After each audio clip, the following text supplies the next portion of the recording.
Bismillahirrahmanirrahim. Assalamualaikum warahmatullahi wabarakatuh. Waalaikumsalam warahmatullahi wabarakatuh. Alhamdulillahi rabbil alamin wa bihi nasta'in wa ala umuri dunya waddin. Wa sallallahu ala sayyidina Muhammadin wa ala alihi wa sahbihi ajmain. Innal hamdalillah nahmaduhu wa nasta'inuhu wa na'udzu billahi min sururi anfusina wa min sayyiati a'malina may yudhillalahu fala mudhillalah wa may yudhillalahu fala hadiyalah. Asyhadu an la ilaha illallah wa asyhadu anna Muhammadan abduhu wa rasuluh. Puji syukur kita panjatkan kepada Allah Subhanahu wa taala karena hidayah dan limpahan karunia-Nya kita semua dapat berkumpul di studio RRI Serui. Tak lupa juga untuk memberikan salawat beserta salam kepada Nabi dan Rasul kita Muhammad sallallahu alaihi wasallam. Pendengar dimanapun Anda berada dan juga ibu-ibu majelis taklim yang hadir di studio, senang sekali kita bisa berjumpa kembali dalam program khusus Ramadan 1444 Hijriah di acara Risalah Berbuka Puasa RRI Serui. Bersama saya Sartika akan menemani Anda kurang lebih 30 menit ke depan.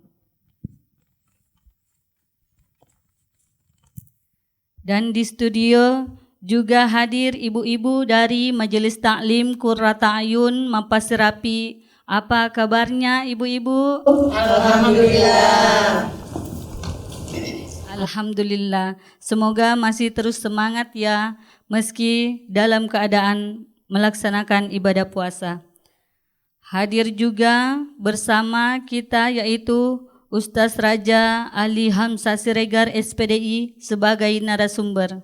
Apa kabarnya Ustaz? Alhamdulillah, apik dan asyik. Allahu Akbar.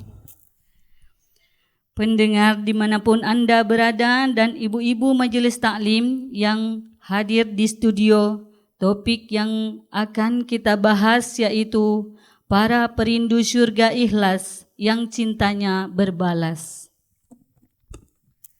Dan nanti saya akan berikan kesempatan buat ibu-ibu majelis taklim untuk bertanya langsung kepada Pak Ustadz. Marilah kita bersama-sama membaca basmalah, tanda dibukanya acara risalah ini. Bismillahirrahmanirrahim.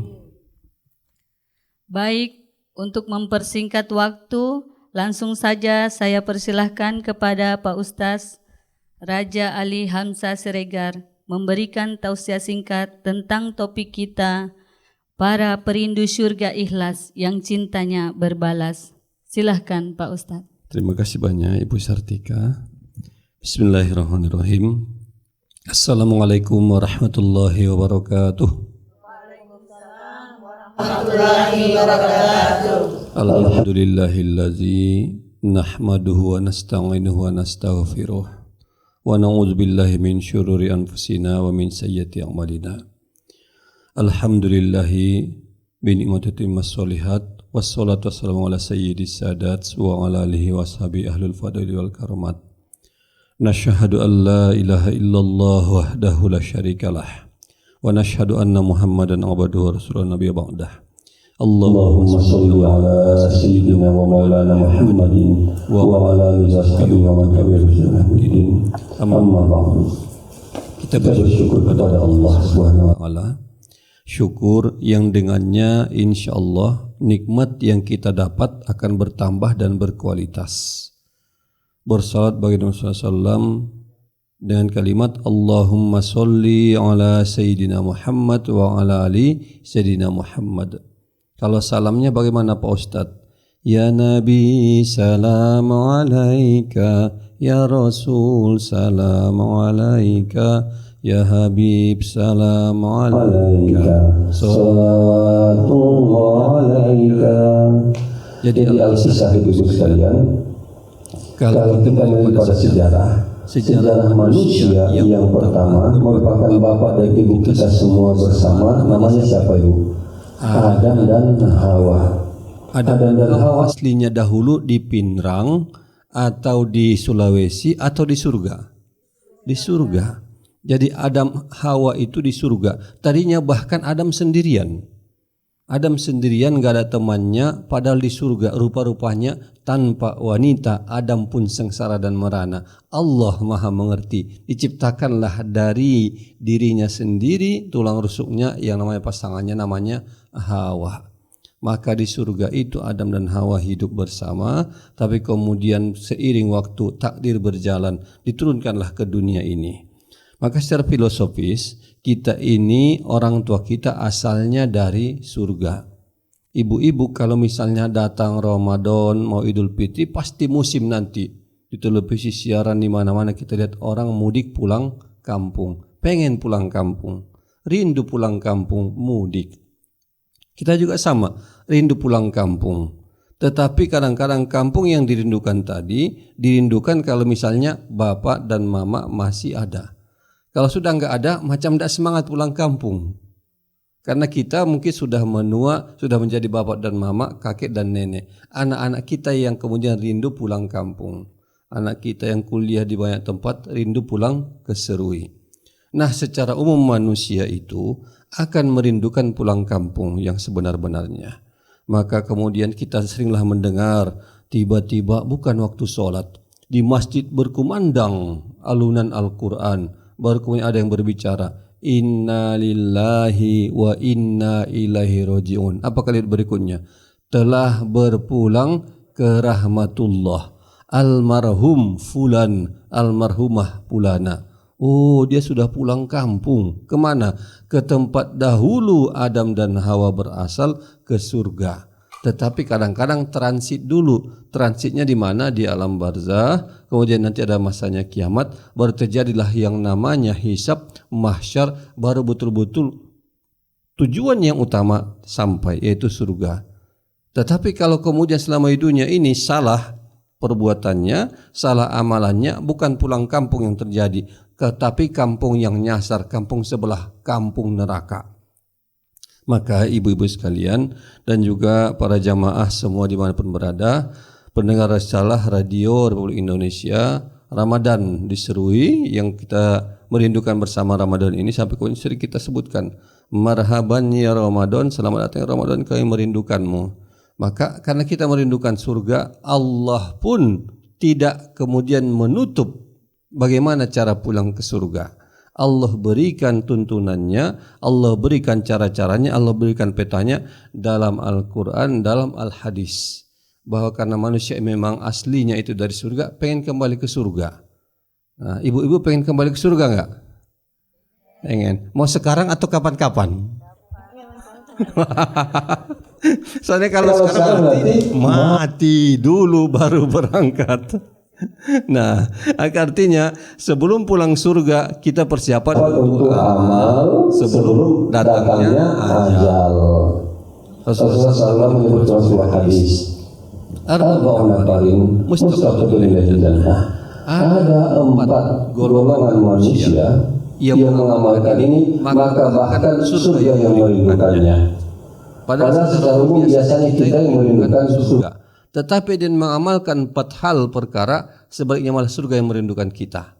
Kan sering kita berdoa mau makan, Allahumma barik lana fi ma razaqtana wa qina azabannar. Ya Allah, berkahi kami pada rezeki yang Kau berikan kepada kami dan kemudian jauhkan kami azab neraka. Kenapa kok mau makan malah urusannya neraka? Karena ndak mau masuk neraka, pengennya masuk surga. Ada lagi doa sapu jagat. Hafal Bu ya doa sapu jagat ya? Rabbana atina fid dunya hasanah wa fil akhirati hasanah wa qina azabannar. Ya Allah, beri kami kebaikan dunia, kebaikan di akhirat juga. Jangan ya Allah sampai kami masuk neraka. Wa qina azabannar. Pengennya ya Allah surga. Itu yang diminta. Maka apa yang dilakukan supaya surga merindukan kita? Karena kita selalu merindukan surga dan takut neraka. 4 perkara.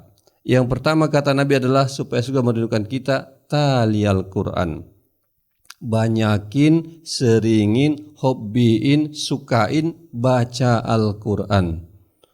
Taliyal Quran nanti menjadi MTQ, musabaqah tilawatil Quran atau tadarus Al-Quran. Orang yang baca Quran surga merindukannya. Ada apa? Karena Al-Quran merupakan akhlaknya Nabi Muhammad SAW. Al-Quran wahyu Allah. Dan Al-Quran dikatakan dalam satu hadis, di muka bumi ini ada keluarganya Allah. Siapakah keluarga muka bumi? Keluarganya Allah di muka bumi, mereka adalah ahli Al-Quran. Maka yang baca Al-Quran selama Ramadan sampai hatam satu kali, berarti satu hari satu juz, keren. Lebih mantap lagi kalau bisa 2 kali hatam, berarti satu hari 2 juz. Itu lebih mantap lagi. Baca Quran, surga merindukan kita. Yang berikutnya adalah hafizul lisan. Orang yang lisan, lidahnya, ucapannya dia jaga. Dulu-dulu ucapan lisan jaga, tapi sekarang tambah satu lagi, lisan dan tulisan. Kadang-kadang mulutnya diam, tapi tangannya lancar lihat WA, mencaci maki orang lain. Sama. Nanti di sana tangan akan berbicara, kaki menjadi saksi, bimakan yaksibun. Maka jaga lisan, jaga tulisan. Kenapa? Dengan menjaga ini kita akan dirindukan oleh surga. Ibarat cinta ada yang terbalas. Ikhlas merindukan surga, surga merindukan kita dengan cara bacalah Al-Quran. Yang kedua, jagalah lisan dan tulisan. Kemudian yang ketiga adalah mut'imul ji'an, memberi makan orang yang kelaparan. Siapa yang kelaparan? Apakah Pak Ustadz kalau misalnya orang kaya dikasih makan termasuk merindukan surga? Iya. Di masjid-masjid tertentu sekarang kan ada, kalau hari Jumat kasih makan, ini orang lapar kasih makan, maka itu termasuk yang menjadi salah satu anasir, salah satu faktor orang tersebut yang kasih makan tadi dirindukan oleh surga, memberi makan. Siapapun dia.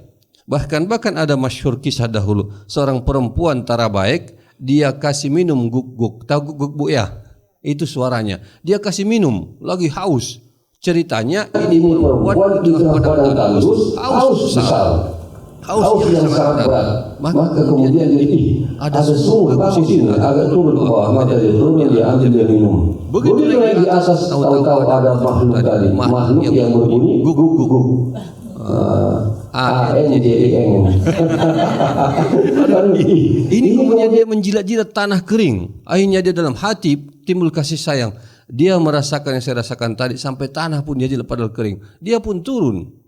Karena perempuan, dia ambil, dia isi dengan sepatunya, kasih minum ini guk-guk. Karena ini rahmat Allah turun, dia memberi minum, memberi makan yang kelaparan. Padahal kalau kita kata ini makhluk yang najis, tetapi karena dia punya ikhlas karena Allah, ini penyebab dia masuk surga. Di sisi lain ada perempuan seorang ahli ibadah. Ada kucing di rumahnya, meong, dia ikat, dia kurung, tidak dikasih makan, tidak dilepaskan supaya cari makan sendiri, akhirnya mati. Gara-gara ini si perempuan akhirnya tertunda masuk surga, di neraka dulu transit. Gara-gara tidak ada kasih sayang kepada sama makhluk. Mut'imul ji'an, memberi makan yang kelaparan, itu menjadikan surga merindukan yang bersangkutan. Kemudian yang keempat adalah alhamdulillah kita sudah sampai di bulan Ramadan. Berpuasa bulan Ramadan, maka yang berpuasa tadi dirindukan oleh surga. Sampai Mas Rudi dikatakan kalau datang bulan Ramadan, ditutuplah pintu neraka, dibukakan pintu surga, dan kemudian setan-setan dibelenggu. Terus bagaimana kemudian orang kok bisa masih ada berbuat jahat? Karena setan dibelenggu selama ini sudah terlatih jadi muridnya setan, tetap berbuat jahat walaupun Ramadan sudah datang.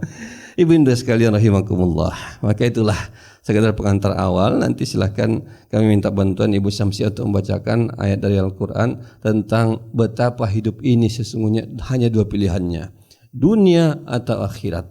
Dunia atau akhirat, memang kalau secara lengkapnya 5 alam kita lalui, alam rahim, alam arwah, alam rahim, alam dunia, alam barzakh, kemudian akhirat. Itulah kiamat, di sana ada surga dan neraka.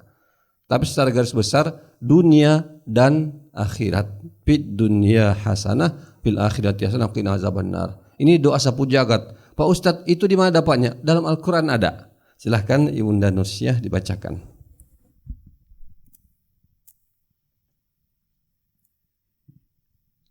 أعوذ أعوذ بالله من الشيطان الرجيم بسم الله الرحمن الرحيم ثم أفيدوا من حيث أفاض الناس واستغفروا الله إن الله غفور رحيم فإذا قضيتم مناسككم فاذكروا الله كذكركم آباءكم أو أشد ذكرا فمن الناس من يقول ربنا آتنا في الدنيا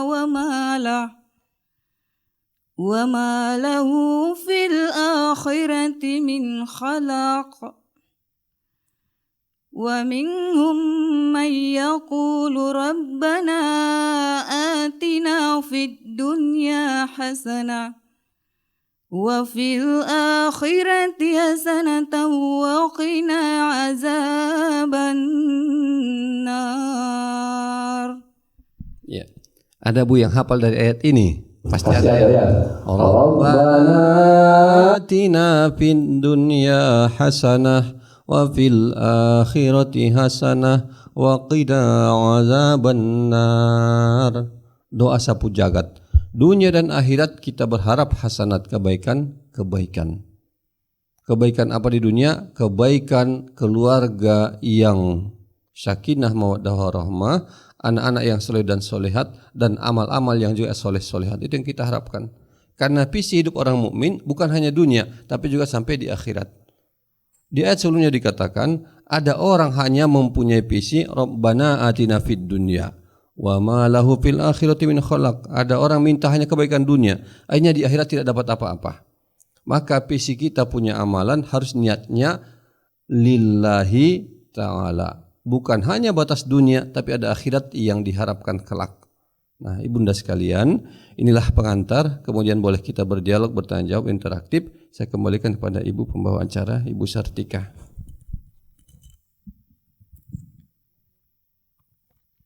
Baiklah, langsung saja yang mau bertanya saya persilahkan. Silakan Ibu. Assalamualaikum warahmatullahi wabarakatuh. Waalaikumsalam warahmatullahi wabarakatuh.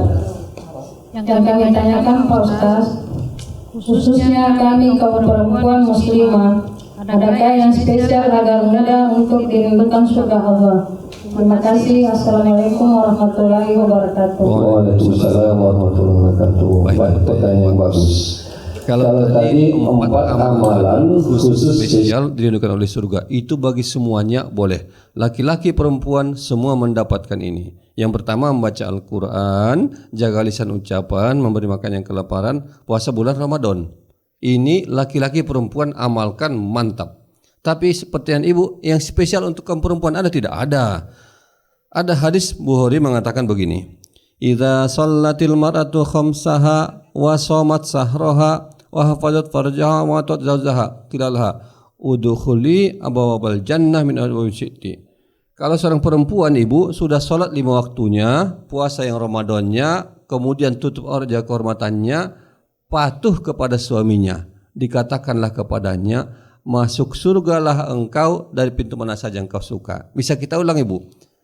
Masuk surga pasti dengan cara 1, salat yang 5 waktu. Yang kedua, puasa yang Ramadan. Yang ketiga, tutup aurat, jaga kehormatan. Yang keempat, patuh sama suami. Apa tadi yang pertama? Salat 5 waktu. Yang kedua, puasa Ramadan. Yang ketiga, menutup aurat. Yang keempat, patuh sama suami. Mana yang paling berat Ibunda? Saya para suami dengarkan. Ibu yang paling berat, patuh sama suami. Karena memang inilah, hampir di banyak tempat saya sampaikan hadis ini, rata-rata ibu-ibu macam janjian, berat Pak Ustadz patuh sama suami. Nah, padahal kalau kemudian kita telisik, yang pertama adalah salat 5 waktu, yang kedua puasa Ramadan, yang ketiga tutup aurat, yang keempat patuh sama suami. Itu yang memang kalau menurut ibu-ibu yang paling berat patuh sama suami. Tapi tempatkanlah yang pertama itu rupa-rupanya dalam hadis Nabi, sholat 5 waktu. Itu yang diutamakan. Kenapa demikian? Barometer amal kita adalah sholat. Nah, kenapa jadi nomor 1? Kadang-kadang ibu tempatkan dia rupa-rupanya malah agak-agak diabaikan, dianggap tidak penting. Contoh, ibu jawab jujur ya, ini antara kita. Jangan ada dusta di antara kita. Ibu-ibu, misalnya ibu sudah suci dari maghrib ini. Ibu mulai sholat kapan, Bu? Suci bersihnya maghrib sudah. Ibu mandi besok pagi ke malam ini langsung? Besok pagi. Berarti dengan sengaja meninggalkan sholat berapa waktu? Maghrib tinggal, isya tinggal, subuh kadang tinggal juga. Kan dia sholatnya jelang zuhur. Meninggalkan sholat dengan sengaja. Padahal Nabi mengatakan pasti perempuan masuk surga dengan cara sholat 5 waktu, puasa yang Ramadan, tutup aurat kehormatan, patuh sama suaminya. Nah, tapi memang patuh sama suami juga berat. Kenapa demikian? Akan ada pertanyaan, Pak Ustadz, suami yang bagaimana dulu? Suami saya kayak Fir'aun, bagaimana mau dipatuhi katanya. Nah, disyaratkan dalam surah At-Tahrim ayat terakhir, bahkan itu ada, Bu. Ada nabi namanya Nuh. Ada nabi namanya Lut. Ada orang jahat namanya Fir'aun. Ada perempuan soleh namanya Maryam. 4 perempuan ini, 2 masuk neraka, 2 masuk surga. Yang masuk neraka itu istrinya Nabi. Istri Nabi Nuh, istri Nabi Lut masuk neraka. Istrinya Fir'aun masuk surga. Kemudian ibunya Isa ibn Maryam masuk surga. Nah, jadi ibu harus memang mau dikatakan mencari surga itu berjuanglah dengan hidayah Allah, ikhlas karena Allah. Walaupun suaminya barangkali perangainya tidak seindah para nabi, makanya kayak Fir'aun, jadilah ibu Asiyah yang masuk surga walaupun suaminya wataknya kayak Fir'aun. Nah, jadi sholat 5 waktu, puasa yang Ramadan. Puasa Ramadan berarti enggak puasa sunnah, ya tidak apa-apa. Cukup puasa Ramadan, dijamin masuk surga. Tutup aurat. Baru bagaimana Pak Ustaz? Kadang-kadang puasa Ramadannya ini ada halangan 7 hari.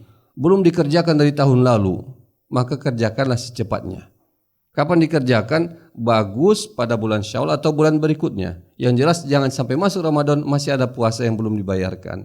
Puasa Ramadan, tutup aurat seperti apa? Itu aturan main, menutup dada sampai di bawah. Nah, ibu-ibu sudah cantik soleh, itu sudah menutup aurat. Yang patuh sama suami. Bisa diulang, Bu, apa tadi pasti masuk surga, Ibu? 1, sholat 5 waktu. Yang kedua, puasa Ramadan. Yang ketiga, menutup aurat. Yang keempat, ditanya ulang, mana yang lebih berat? Nah, ini dijaga, Bu ya. 4 hal ini maka insya Allah kata Nabi, qila laha udkhuli abawabal jannata min syi'ti. Masuk surga dari pintu mana saja engkau mau. Patuhlah sama suamimu, penting. Patuh sama Allah Tuhanmu dengan sholat, penting. Tutup aurat, penting. Dan puasa Ramadan juga sangat penting. Nah, ini tambahan khusus untuk para perempuan. Barakallah. Silahkan Ibu, ada lagi? Terima kasih kepada Ibu Ratna atas pertanyaannya. Siapa lagi ibu-ibu yang bertanya? Silakan Ibu Haji. Kami persilakan pada Ibu Haji Siti Aisyah. Assalamualaikum warahmatullahi wabarakatuh. Waalaikumsalam warahmatullahi wabarakatuh. Jadi saya tanyakan Pak Ustaz, mengapa baca Quran kok jadi patokannya dirindukan surganya Allah? Terus ada apa dengan bulan Ramadan? Baik. Alhamdulillah ala kulli hal. Biasanya pada hari Jumat para bapak-bapak pasti sering dengar khatib mengatakan begini. Barakallah li wa lakum fil Qur'anil azim wa nafa'ani lakum fi ayati zikril hakim wa taqabbala minni wa minkum tilawatahu innahu samiul alim.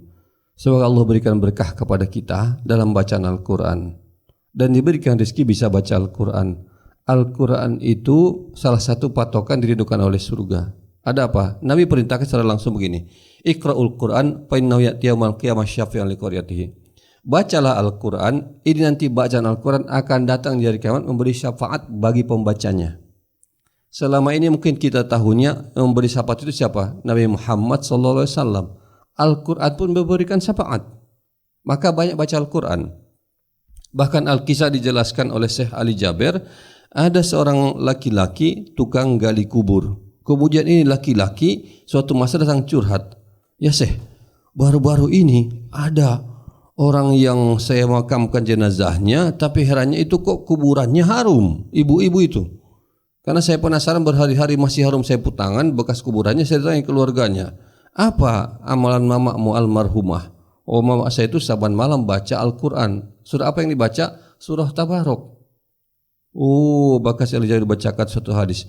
Minal Quran salasuna ayatan syafi'un liqoriyati min azabil qabri hatta ghufirullah.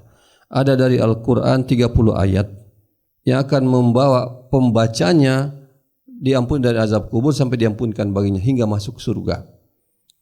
Apa ayatnya? Tabarakalladzi biyadihil mulku wa huwa ala kulli syai'in qadir sampai ayat 30. Bima Jadi baca Al-Quran. Baca Al-Quran satu huruf dapatkan satu kebaikan yang jadi 10 kalimat 10 kebaikan. Nabi mengatakan jangan katakan alif lam mim satu huruf. Alif satu huruf, lam satu huruf, mim satu huruf. Berarti kali 10 jadi 30 kebaikan. Baru alif lam mim. Apabila bacanya berjuz-juz, maka insyaallah berlimpah-limpah kebaikannya. Di bulan Ramadan, Ibu tahu nuzul Quran. Kapan itu? Bulan Ramadan, 17 Ramadan. Maka bulan Ramadan itu ibaratnya ulang tahunnya turunnya Al-Quran. Karena pas ulang tahun itu tidak diramaikan. Sama biasanya kita dari 5 dari 17 Agustus kalau bulan Agustus apa yang dilakukan ramai. Orang gerak jalan kiri kanan kiri. Pokoknya perlombaan ramai. Maka begitu pun pas Ramadan. Karena ulang tahun turunnya Al-Quran, perbanyak baca Quran pada bulan itu. Maka sempurna yang namanya perindu surga itu bulan Ramadan gara-gara itu tadi. Tali Al-Quran kapan pun bisa kita laksanakan selain bulan Ramadan. Kemudian menjaga lisan kapanpun selain Ramadan. Memberi makan kelaparan kapanpun selain Ramadan. Tetapi Ramadan datang setahun hanya satu kali. Akhirnya dengan 4 hal ini, baca Quran, jaga lisan, beri makan kelaparan, kemudian pada Ramadan sempurnalah dia. Sempurna cintanya 100%. Di bulan Ramadan cuma 75%. 25% yang pertama baca Quran, yang kedua beri makan yang kelaparan, jaga lisan, kemudian pas bulan Ramadan 100% cinta menjadi berbalas kalau di bulan Ramadan melaksanakan baca Quran, melaksanakan tadi jaga lisan, memberi makan yang kelaparan. Orang puasa kan lapar, kasih kue-kue segala macam takjilan, ibu dapatkan pahalanya dan surga merindukan ibu. Ya demikian Bunda ya. Kemudian kapan lagi? Di luar bulan Ramadan pun latihanlah baca Quran. Kalau bisa one day one juz. Karena Allah punya keluarga di muka bumi, siapa yang meninggal itulah para pembaca Al-Quran. Mantap keren. Kita harus kerap dengan Al-Quran. Pak Ustadz, saya ini belum fasih baca Quran, masih terbata-bata. Nabi mengatakan, siapa yang baca Quran walaupun terbata-bata mendapatkan pahala. Kalau dia mahir dan fasih, dia seperti kal utrujah, seperti buah yang harum baunya, enak rasanya. Kalau terbata-bata mendapatkan 2 pahala. Pahala berjuang baca Quran dan pahala dari banyaknya mengucapkan Al-Quran. Kok terbata-bata? Alif lam mim. Alif lam mim. Kamu terbata-bata. Maka dia baca begitu mendapat pahala berlimpah. Nah, walaupun mungkin ibu-ibu sudah cukup senja usia belum bisa baca Quran, belajarlah dan belajarlah. Belajar itu dari buayan sampai liang lahat. Walaupun dikatakan belajar di waktu kecil bagai mengukir di atas batu, belajar sesudah dewasa bagai mengukir di atas air. Air bisa jadi batu? Bisa. Masukkan di freezer jadi es batu. Nah, es batu. Maka cara bagaimana ibu-ibu walaupun sudah tua jadi es batu. Bagaimana cara es batunya? Berkumpul sama ibu-ibu yang freezer. Orang-orang yang tetap soleh solehat. Jadi kita jadi es batu. Diukir walaupun sudah tua belajar Al-Quran tetap bisa. Kita batu walaupun ada esnya. Kenapa? Sudah senja usianya. Mari ibu silakan penanya berikut. Siapa lagi ibu-ibu yang mau bertanya? Assalamualaikum warahmatullahi wabarakatuh. Waalaikumsalam warahmatullahi wabarakatuh. Kami Kami persilahkan kepada Ibu Hafsah Hafid Assalamualaikum warahmatullahi wabarakatuh. Waalaikumsalam warahmatullahi wabarakatuh. Pertanyaan saya Pak Ustadz, adakah sesuatu yang dapat membatalkan pahala amalan seseorang? Dan bagaimana cara menghindari hal-hal yang demikian? Baiklah, pertanyaan bagus. Nanti Bu Nursia minta tolong bacakan di akhir surah Al-Kahfiyah nanti ayatnya itu. Nah, dengan terjemahannya. Jadi kadang-kadang sayang seribu sayang, ada orang beramal begitu panjang namun dia tidak sadar bahwa amalnya itu sudah hilang. Kenapa gerangan? Karena rupa-rupanya dalam banyak amalannya dia tambah dengan sesuatu yang itu harusnya jangan ada. Apa itu? Yang namanya kadang-kadang dia beramal karena riya. Tahu riya Bu ya? Dia pamerkan amalannya. Yang kedua sum'ah. Dan yang ketiga tidak ikhlas. Maka harus ikhlas. Karena amal yang ikhlas itu ibarat jasad ada rohnya. Tapi kalau amal tidak ikhlas ibarat jasad sudah enggak ada rohnya. Berarti dia sekedar bangkai. Nah, kalau riya itu apa? Riya itu dia beramal tujuannya bukan karena Allah. Apalagi era akhir zaman sekarang ini Bu. Begitu ada Facebook, Instagram, Telegram, Miligram segala macam, kadang-kadang orang ibadah bukan lagi lillahi ta'ala tapi like.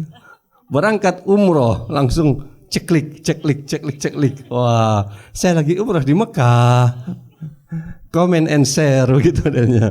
Maka cukuplah antara kepada Allah. Artinya amal itu andainya bisa cukup antara kita dengan Allah. Sebagaimana kita sembunyikan kita punya dosa dan aib, maka begitu amal sembunyikan. Tapi kan Ustaz, saya ini mau syiar. Beda tipis syiar dengan siar. Pamer, itu yang dikhawatirkan.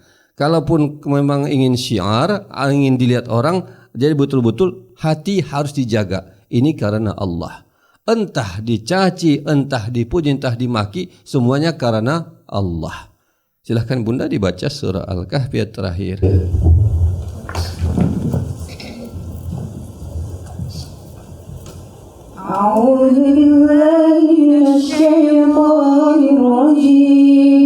Bismillahirrahmanirrahim. Qul innama ana basyarum mislukum yuha ilayya annama ilahukum ilahu wahid faman kana yarju liqa'a rabbih فليعمل عملا صالحا ولا يشرك بعبادة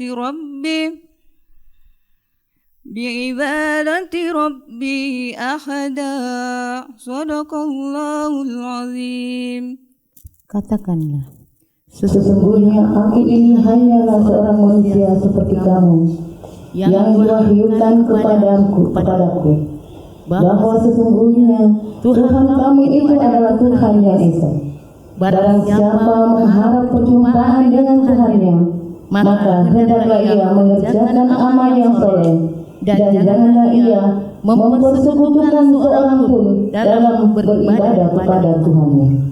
Baik Bunda, itu terjemah ayatnya begitu mantap. Yang pertama tentang tauhid.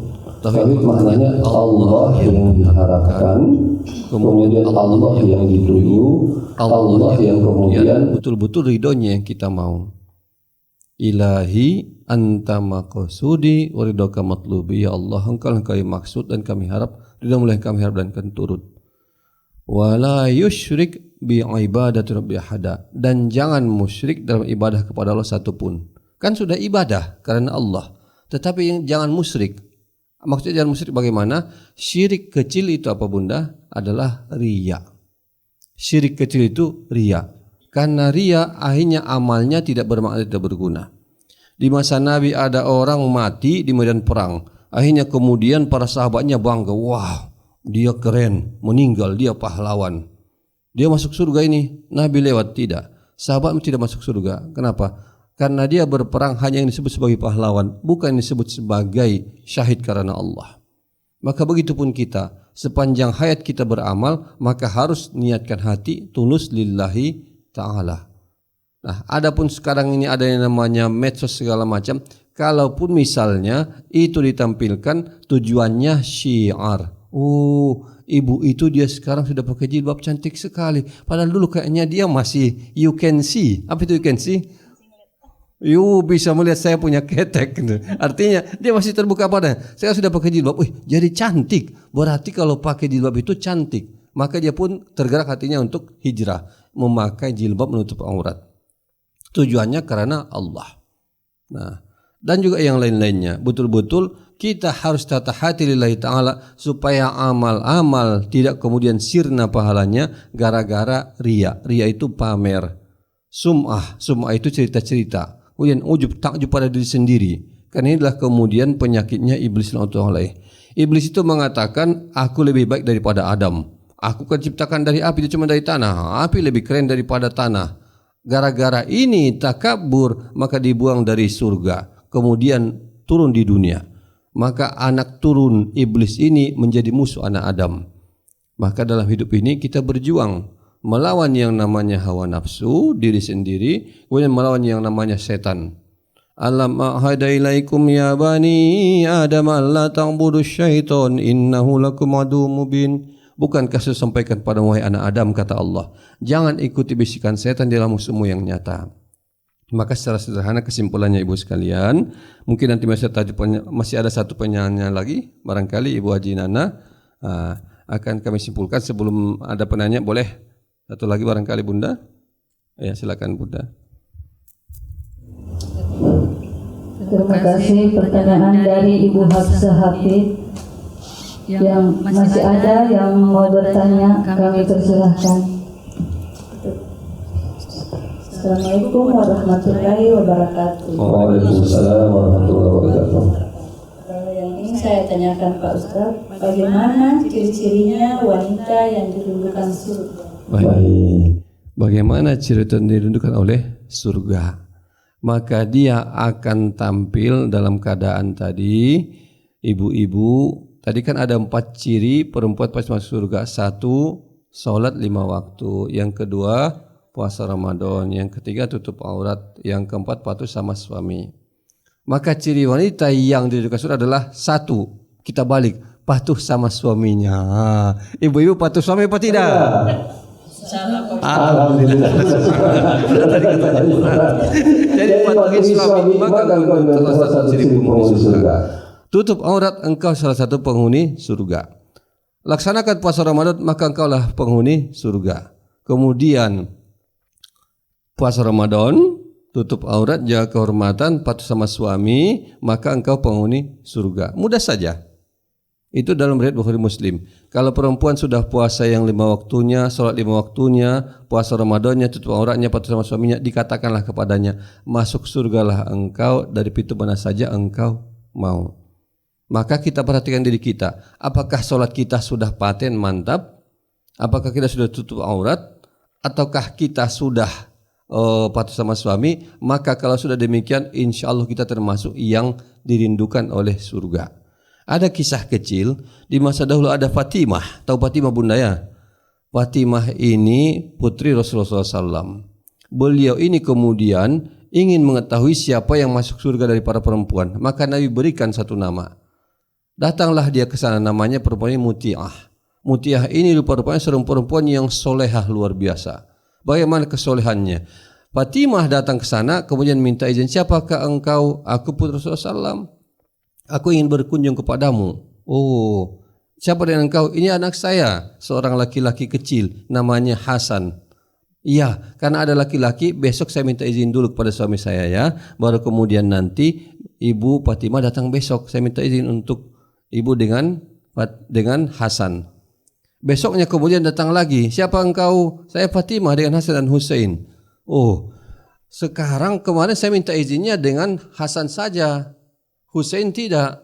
Besok lagi datang. Kenapa? Hussein bisa mintakan izin. Akhirnya kemudian agak lama itu jadilah masuklah kemudian biasanya sudah minta dengan Hasan dan Hussein. Masuk dalam rumah. Di dalam rumah itu bertemulah yang namanya seorang perempuan Muti'ah. Maka dia lihat Di bagian dalam rumahnya ada handuk kecil, ada cambuk. Dia tanya, kalau boleh tahu itu handuk buat apa ya Ibu Mutiah? Itu kalau suami saya pulang, maka nanti dia akan saya mandikan, saya lap bersih-bersih. Begitu ya? Ibu pernah mandikan suami tidak? Terus itu cambuk buat apa? Nanti kalau sudah malam, saya kasih cambuk, wahai suamiku, masih adakah hari ini yang tidak berkenan di hatimu? Silakan cambuk diriku. Dia begitu memuliakan suaminya. Maka dia salah satu penghuni surga yang utama, namanya Mutiah. Dari riwayat dikatakan namanya Ramlah. Nah, tetapi untuk ibu-ibu sekalian cukuplah 4 hal ini, maka ibu pasti masuk surga. Apa tadi? Salat 5 waktu, puasa yang Ramadan, tutup aurat, patuh sama suami. Maka insya Allah ibu dipastikan masuk surga. Itu ciri utamanya. Dan kita berharap husnul khotimah dalam doa. Husnul khotimah. Kenapa? Karena apapun amal kita yang diharapkan adalah penghabisannya. Wallahu a'lam bishawab. Saya kembalikan pada ibu pembawa acara. Terima kasih atas pertanyaan dari Ibu Ainun. Akhirnya sampai di ujung acara hari ini. Namun sebelum kita berpisah, marilah kita berdoa bersama yang akan disampaikan oleh beliau Al-Karim Ustaz Raja Ali Hamzah Siregar. Baik, langsung kita berdoa kepada Allah. Karena sungguh ibadah apapun, otaknya, benaknya inti adalah doa. Alhamdulillah, Allahumma salli ala Muhammad wa ala Muhammad. Allahumma lakal hamdu wa ilaikal mushtaka wa antal musta'anur rahimin. Allahumma ahillahu alaina bil yubni wal iman wa salamati wal islam. Rabbuna wa rabbuka Allah.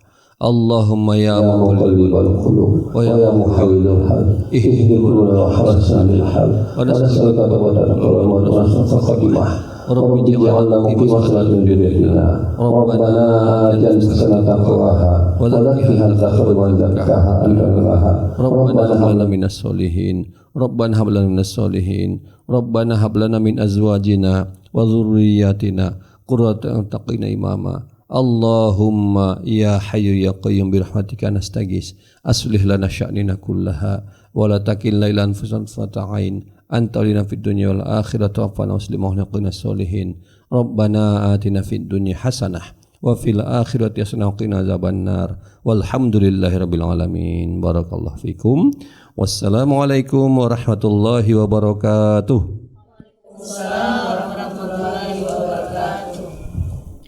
Pendengar di rumah dan ibu-ibu majelis taklim yang di studio, sampai di sini perjumpaan kita.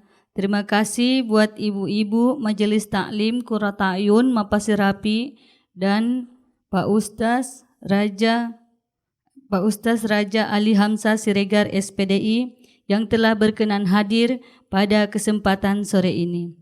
Saya Sartika selaku pembawa acara, jika terdapat salah kata ataupun sikap yang tidak berkenan di hati, saya mohon maaf yang sebesar-besarnya.